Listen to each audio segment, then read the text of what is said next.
Hello everyone. Hope आप सभी लोग स्वस्थ होंगे, अच्छे होंगे।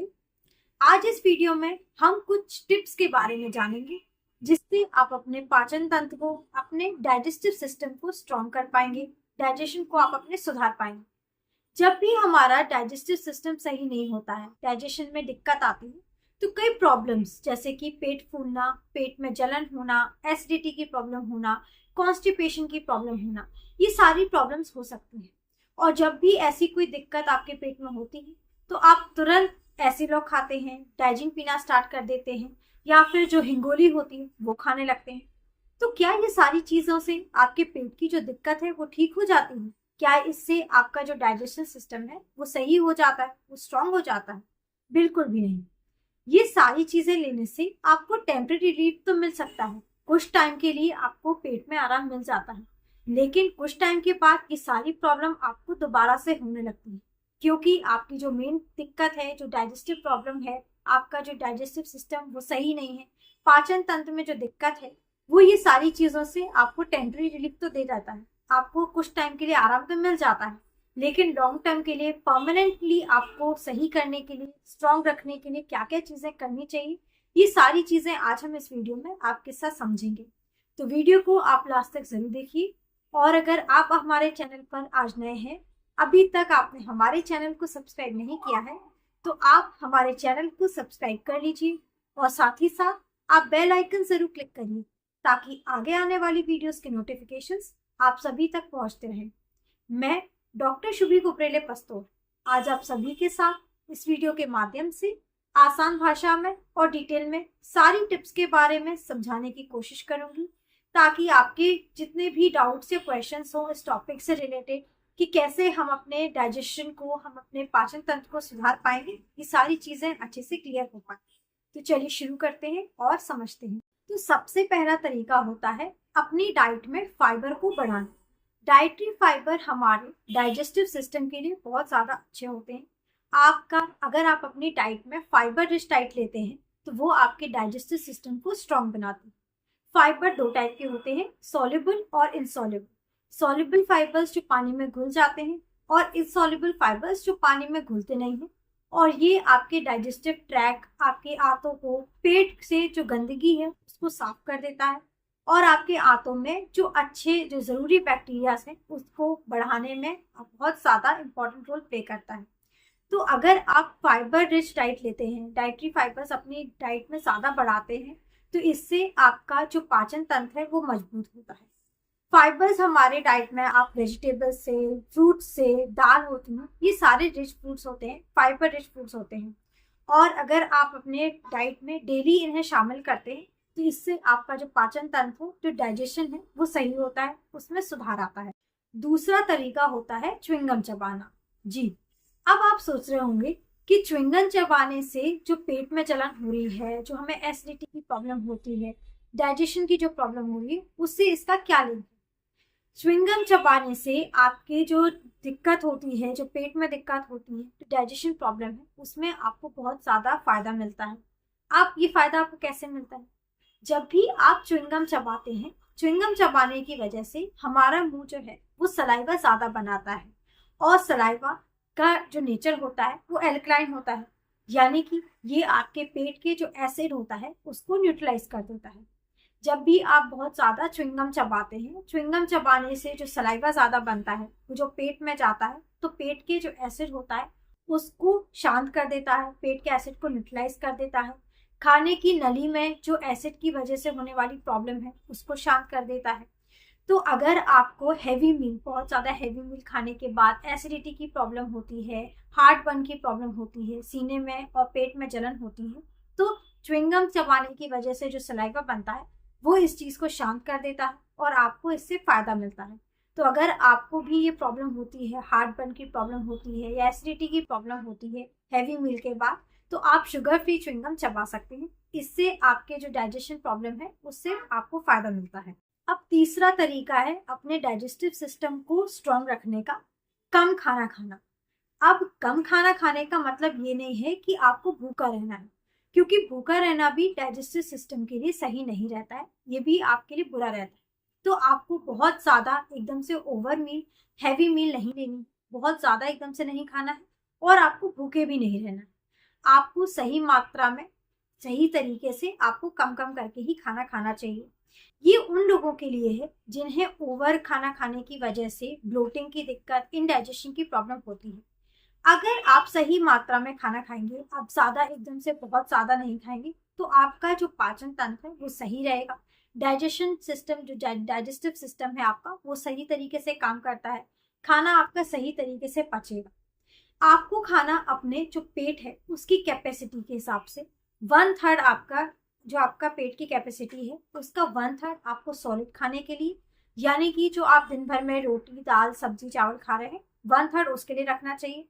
बाकी 1/3 आपको लिक्विड के लिए और बचा 1/3 आपको सिर्फ हवा यानी कि गैस के लिए रखना चाहिए। इस तरीके से अगर आप खाना खाते हैं तो आपको ब्लोटिंग जैसा फील नहीं होगा। डाइजेस्टिव सिस्टम भी अपना काम अच्छे से करेगा, खाना भी आपका अच्छे से पचेगा। बोला जाता है कि आपको हर 1 घंटे में कुछ ना कुछ खाते रहना चाहिए, बल्कि आपको ऐसा बिल्कुल नहीं करना चाहिए। ये आपके डाइजेस्टिव सिस्टम के लिए अच्छा नहीं होता है, क्योंकि अगर आप हर 1 घंटे में कुछ ना कुछ खाते रहेंगे तो ये चीज आपके डाइजेस्टिव सिस्टम पर लोड देती है। इससे ना ही वो अच्छे से रिपेयर हो पाता है, ना ही अच्छे से डिटॉक्स कर पाता है। तो हर घंटे आपको नहीं खाना है, आपको सिर्फ दिन भर में 3 मील ही अच्छे से लेनी है। ओवर खाना आपको नहीं खाना है। नॉर्मल जितना आपको भूख है उससे आपको थोड़ा कम ही खाना खाना चाहिए। स्पेशली रात में जो आपकी लास्ट मील होती है, रात में जो आप खाना खाते हैं उसका आपको ध्यान रखना है कि आपको हमेशा लाइट खाना खा के ही सोना चाहिए। और सोने से, जब आप जिस टाइम पर आप सो रहे हैं, सोने से कम 2 घंटे पहले आप अपनी लास्ट मील जरूर ले लें। उसके बाद तुरंत सोने से पहले आप कुछ भी ना खाएं। ऐसा करने से आपका जो डाइजेस्टिव सिस्टम है वो सही तरीके से काम करता है, आपका जो खाना है वो अच्छे से पच जाता है और आपको इस तरीके से खाना खाने से आपको कभी भी डाइजेस्टिव सिस्टम से रिलेटेड कोई भी प्रॉब्लम नहीं होती है, कोई भी दिक्कत आपको डाइजेशन रिलेटेड नहीं होती है। चौथी चीज रहती है हाइड्रेशन। पानी आपकी ओवरऑल हेल्थ के लिए बहुत ज़्यादा इम्पोर्टेंट रहता है। स्पेशली आपके डाइजेस्टिव सिस्टम के लिए पानी का रोल बहुत ज़्यादा इम्पोर्टेंट होता है। खाना डाइजेस्ट करने में और जो प्रेजेंट सॉल्युबल फाइबर्स होते हैं उसके लिए पानी बहुत ज़्यादा इम्पोर्टेंट होता है। और जो लोग बहुत कम पानी पीते हैं उनको अक्सर एसिडिटी, पेट में जलन, सीने में जलन, ऐसी प्रॉब्लम, डाइजेस्टिव प्रॉब्लम्स होती रहती हैं। तो आपको दिन भर में कम से कम 10 से 12 ग्लास पानी ज़रूर पीना चाहिए। इससे आपका जो डाइजेस्टिव प्रॉब्लम्स है वो कम होती हैं, आपका जो पाचन तंत्र है वो मजबूत रहता है। आपको खाना खाने के तुरंत बाद पानी नहीं पीना है। खाना खाने के कम से कम आधा घंटे के बाद ही आप पानी पिए। अगर आप खाना खाने के तुरंत बाद पानी पी लेते हैं तो जो डाइजेस्टिव फायर है वो वीक हो जाती है और आपका डाइजेशन, खाने का जो पाचन तंत्र है वो वीक हो जाता है। अच्छे से खाना आपका नहीं पच पाता है और इस वजह से आपको जो डाइजेस्टिव प्रॉब्लम्स होती हैं, खाना पचाने से रिलेटेड जो दिक्कतें होती हैं, एसिडिटी की प्रॉब्लम होती है, पेट में दिक्कत होती है, वो सारी चीज़ें इसकी वजह से हो जाती हैं। तो आपको खाना खाने के तुरंत बाद पानी नहीं पीना है और दिन भर में आपको अपने पानी की मात्रा बढ़ानी है। कम से कम दिन भर में आपको 10 से 12 ग्लास जरूर पीना है। इसके अलावा डाइजेस्टिव सिस्टम को सही करने के लिए 5वां तरीका होता है फिजिकल एक्सरसाइज। अगर आप नियमित सही तरीके से फिजिकल एक्सरसाइज डेली करेंगे तो इससे जो आपके आंतों के अंदर जो मूवमेंट्स हैं वो सही रहते हैं, मूवमेंट्स अच्छे से होते हैं और खाना खाने के बाद जो डाइजेस्टिव सिस्टम है वो आपका इफेक्टिवली प्रोसेस करता है खाने को और टाइमली आपके खाने को अच्छे से पचा देता है। अगर आपकी जो बॉडी है वो एक्टिव रहती है, अगर आप एक्टिव रहेंगे तो आपकी जो ओवरऑल बॉडी हेल्थ है, जो आपकी ओवरऑल हेल्थ है वो अच्छी बनी रहेगी। आपका जो डाइजेशन है, जो आपका डाइजेस्टिव सिस्टम है वो भी आपका सही रहेगा। दिन भर में आपको कम से कम डेली आधा से 1 घंटा जरूर एक्सरसाइज करनी चाहिए। इसका आप नियम बना लें कि हल्की फुल्की ही सही, लेकिन आपको डेली आधा घंटे से 1 घंटे तक एक्सरसाइज जरूर करनी चाहिए। चाहे आप उसके लिए वॉक करें, डेली वॉक पर जाएं, साइकिलिंग करें, रनिंग करें या फिर कोई भी एक्सरसाइज, योगा करें, लेकिन आपको आधा से लेकर 1 घंटे तक एक्सरसाइज जरूर करनी चाहिए। इससे आपके जो बॉडी मूवमेंट्स हैं, जो आपका डाइजेशन है वो सही रहता है, आपका खाना अच्छे से पच जाता है। आप जब भी अपनी एक्सरसाइज करते रहते हैं, आप अपनी बॉडी को एक्टिव रहते हैं, तो आपका जो बॉडी सिस्टम है, जो ओवरऑल आपकी हेल्थ है वो अच्छे से मेंटेन रहेगी। स्पेशली जब भी हम रात में खाना खाते हैं तो खाना खाने के बाद आपको धीरे धीरे टहलना जरूर चाहिए। आपको खाना खाने के बाद थोड़ी देर तक टहलना चाहिए, लेकिन आराम आराम से, तेज तेज आपको खाना खाने के बाद वॉक नहीं करनी है, धीरे धीरे आपको टहलना है। इससे आपका पाचन तंत्र भी सही रहेगा और साथ ही साथ आपका जो वजन है, आपका वेट भी कंट्रोल रहता है। अब 6th टिप होती है include prebiotics in your diet. जिस तरह से एक्सरसाइज हमारे डाइजेस्टिव सिस्टम को सही रखती है, उसी तरीके से कुछ फूड है जो कि हमारे जो गट हेल्थ है उसको बूस्ट करते हैं और डाइजेस्टिव सिस्टम को सुधारते हैं, डाइजेस्टिव हेल्थ जो है उसको इम्प्रूव करते हैं। उन्हें बोला जाता है prebiotics. Prebiotics basically live bacteria और ईस्ट होते हैं जो कि हमारे आंतों के अंदर नेचुरली प्रेजेंट रहते हैं। ये हमारे पेट की अंदरूनी झिल्ली में चिपके रहते हैं, जो कि बहुत ज़्यादा फायदा करते हैं। ये खाना को हजम करने में आपकी मदद करते हैं, खाना अच्छे से हजम करने में आपको हेल्प करते हैं, डाइजेस्टिव सिस्टम को इम्प्रूव करते हैं और साथ ही साथ इम्यूनिटी को भी बूस्ट करते हैं। प्रीबायोटिक्स दही, छाछ, पनीर, एप्पल साइडर विनेगर में पाए जाते हैं। तो ये सारी चीज़ों को आप अपनी डेली डाइट में फॉलो इंक्लूड कर सकते हैं। ये सारी चीज़ों को आप अपनी डेली रूटीन में, डेली डाइट में शामिल कर सकते हैं। इन्हें आप डेली खा सकते हैं ताकि इससे आपके जो डाइजेस्टिव प्रॉब्लम्स है वो भी सॉल्व हो सके, आपका जो डाइजेस्टिव सिस्टम है वो भी इम्प्रूव हो सके। इसके अलावा मेंटल हेल्थ भी डायरेक्टली आपके डाइजेस्टिव सिस्टम को बिगाड़ती है। अगर आप बहुत ज़्यादा स्ट्रेस लेते हैं, अगर काफ़ी लंबे समय से आपको स्ट्रेस बना हुआ है, तो इसकी वजह से भी आपके डाइजेशन में बहुत ज़्यादा प्रॉब्लम होती है। आपका डाइजेशन सही नहीं रहता है, काफ़ी पेट से रिलेटेड प्रॉब्लम आपको होती रहती है, एसिडिटी की दिक्कत होती है, पेट में जलन, कई तरीके की प्रॉब्लम हो सकती हैं। आपका खाना अच्छे से नहीं पच पाता है। इसके साथ साथ जो गट में प्रेजेंट जो फ्रेंडली बैक्टीरिया है, जिसके बारे में अभी हमने बात की थी, वो भी धीरे धीरे कम हो जाते हैं, जिसकी वजह से आपका जो डाइजेस्टिव सिस्टम है वो उसकी हेल्थ बिगड़ने लगती है, डाइजेस्टिव सिस्टम में प्रॉब्लम होने लगती है। तो अगर आपको अपना डाइजेशन सही रखना है तो ये आपका डायरेक्टली डिपेंड करता है कि आपको अपने स्ट्रेस को मैनेज करना चाहिए। स्ट्रेस आप मैनेज कर सकते हैं, डेली आप एक्सरसाइजेस करें, मेडिटेशन आप डेली कर सकते हैं, योगा करें। इससे करने से आपका स्ट्रेस भी मैनेज रहेगा और आपकी जो डाइजेस्टिव प्रॉब्लम्स हैं वो भी आपकी सॉल्व हो जाएंगी। तो मेंटल हेल्थ भी आपकी डायरेक्टली रोल प्ले करती है आपका डाइजेशन कैसा है। एक चीज़ है आपके डाइजेशन को सही करने के लिए आपकी डाइट।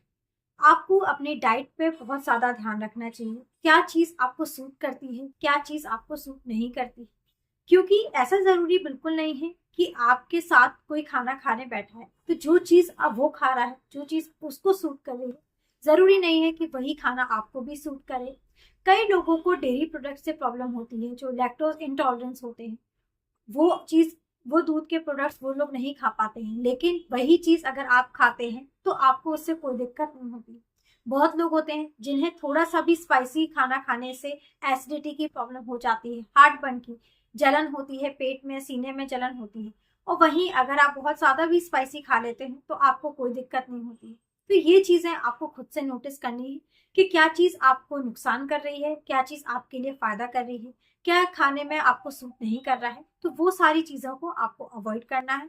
जो चीज़ें खाने में आपको नुकसान करती हैं या फ़ायदा नहीं कर रही हैं, जिससे आपका डाइजेशन बिगड़ रहा है, जो चीज़ आपको अच्छे से नहीं पच रही है, वो सारी चीज़ों को आपको अवॉइड करना है। और ये चीज़ें सिर्फ आप नोटिस कर सकते हैं। आप कुछ खा रहे हैं, आपको वो चीज़ सही से डाइजेस्ट नहीं हो पाती है, वो चीज़ आपको सूट नहीं कर रही है, तो वो सारी चीज़ों को आप अवॉइड करें ताकि आपका डाइजेस्टिव सिस्टम सही रह पाए, आपका अच्छे से खाना पच पाए। देन स्मोकिंग और अल्कोहल, ये दोनों ही चीज़ आपके डाइजेस्टिव सिस्टम के लिए नुकसान पहुंचाती है। स्मोकिंग आपके पेट में जलन, अल्सर्स को पैदा करती है, आपके पेट में अल्सर्स हो सकते हैं। वहीं अगर आप बहुत ज़्यादा अल्कोहल लेते हैं तो ये भी आपके पेट में जो आंतों में जो झिल्ली है उसको नुकसान पहुंचाती है, आपके लिवर को डैमेज करती है। तो अगर आपको अपना डाइजेस्टिव सिस्टम सही रखना है, आपको डाइजेस्टिव सिस्टम की हेल्थ सही रखनी है, तो आपको टोटली स्मोकिंग और अल्कोहल दोनों ही चीज़ को अवॉइड करना चाहिए। अगर आप कंटिन्यूसली स्मोकिंग और अल्कोहल का इंटेक करते रहते हैं तो इसकी वजह से भी आपका डाइजेस्टिव सिस्टम बिगड़ता है। इसके अलावा लास्टली आपको एक चीज़ का ध्यान रखना है कि जब भी आप खाना खाते हैं तो आपको खाना आराम आराम से खाना है, जल्दबाजी में आपको खाना बिल्कुल नहीं खाना है। धीरे धीरे और प्रॉपर अच्छी तरीके से चबाकर ही खाएं। जब भी आप बहुत ज़्यादा जल्दबाजी में खाना खाते हैं, जल्दी जल्दी खाना खाने की रहती है, आपको कोई काम है, आपने जल्दी जल्दी खाना खाया और आप निकल। इस कारण आपके जो खाना है वो अच्छे से चब नहीं पाता है, प्रॉपर आप चबाते नहीं और डायरेक्टली आप निकल जाते हैं। इसकी वजह से आपके पेट में जो एसिड होता है वो प्रॉपर अच्छी तरीके से खाना को पचा नहीं पाता है। इसकी वजह से जब खाना अच्छे से चबता नहीं है तो एसिड उसको अच्छे से डाइजेस्ट नहीं कर पाता है और इसके कारण पेट को और ज्यादा एसिड को प्रोड्यूस करना पड़ता है ताकि टाइमली अच्छे से जल्दी जल्दी वो खाने को डाइजेस्ट कर पाए। तो खाना डाइजेस्ट करने के लिए पेट और ज्यादा आपका एसिड प्रोड्यूस करता है, जिसकी वजह से आपको एसिडिटी की प्रॉब्लम हो सकती है, पेट में आपको जलन की दिक्कत हो सकती है, हार्ट बर्न की प्रॉब्लम आपको हो सकती है। तो ये सारी प्रॉब्लम होती है क्योंकि आप प्रॉपर अच्छी तरीके से खाना चबाकर नहीं खाते हैं। आप जब भी खाना खाएं इस चीज का आपको ध्यान रखना है कि आपको आराम से धीरे धीरे प्रॉपर अच्छी तरीके से खाना, जब तक आपके मुंह में चब ना जाए तब तक आपको खाना अंदर नहीं निकलना है। प्रॉपर अपने दांतों से अच्छे से खाने को चबा लें और फिर ही खाने को जल्दी जल्दी बड़ी बड़ी बाइट लेकर जल्दी जल्दी खाना नहीं खाना है। आधा खाना आपका चबे आधा ना चब पाए, इससे आपका पेट डाइजेस्ट नहीं कर पाता अच्छे से खाने को और ज्यादा एसिड प्रोड्यूस करता है, इसलिए आपको डाइजेस्टिव प्रॉब्लम्स हो सकती हैं। जब भी हमारा जो दांतों का काम अगर आपकी आंतें करेंगी तो डाइजेस्टिव प्रॉब्लम्स तो आपको होंगी ही। अगर जो काम आपके दांतों को करना चाहिए, खाना आपके दांतों को चबाना चाहिए, खाना आप नहीं चबा रहे, डायरेक्टली निकल रहे, वो काम अगर आपकी आंतें कर रही हैं, आपको एसिड और ज्यादा प्रोड्यूस करना पड़ रहा है पेट, तो ये सारी प्रॉब्लम्स आपकी होंगी। तो अगर आपको डाइजेस्टिव प्रॉब्लम्स को सॉल्व करना है, ये डाइजेस्टिव सिस्टम को आपको स्ट्रॉन्ग रखना है, तो खाना आप आराम से खाएं, धीरे धीरे चबा कर खाएं। तो उम्मीद है ये सारी चीजें आपको समझ आ गई होंगी कि कैसे आप अपने पाचन तंत्र को मजबूत कर सकते हैं, कैसे अपने डाइजेस्टिव सिस्टम को इम्प्रूव कर सकते हैं और क्या क्या चीजें आपको अवॉइड करनी चाहिए, कैसे कैसे क्या क्या चीजों को आपको फॉलो करना चाहिए। अगर आपके फिर भी कोई भी क्वेश्चंस हो या डाउट्स हो इस टॉपिक से रिलेटेड तो आप हमें हमारे कमेंट सेक्शन में पूछ सकते हैं। अगर आपको ये वीडियो हेल्पफुल लगा है, पसंद आया है, तो आप इसे ज़्यादा से ज़्यादा लोगों तक पहुंचाइए, शेयर करिए। और अगर चैनल पर नए हैं, अभी तक चैनल को सब्सक्राइब नहीं किया है, तो आप हमारे चैनल को सब्सक्राइब कर लीजिए और साथ ही साथ आप बेल आइकन जरूर क्लिक करिए ताकि आगे आने वाली वीडियोस के नोटिफिकेशंस आप सभी तक पहुंचते रहें। Thank you, have a nice day and keep smiling.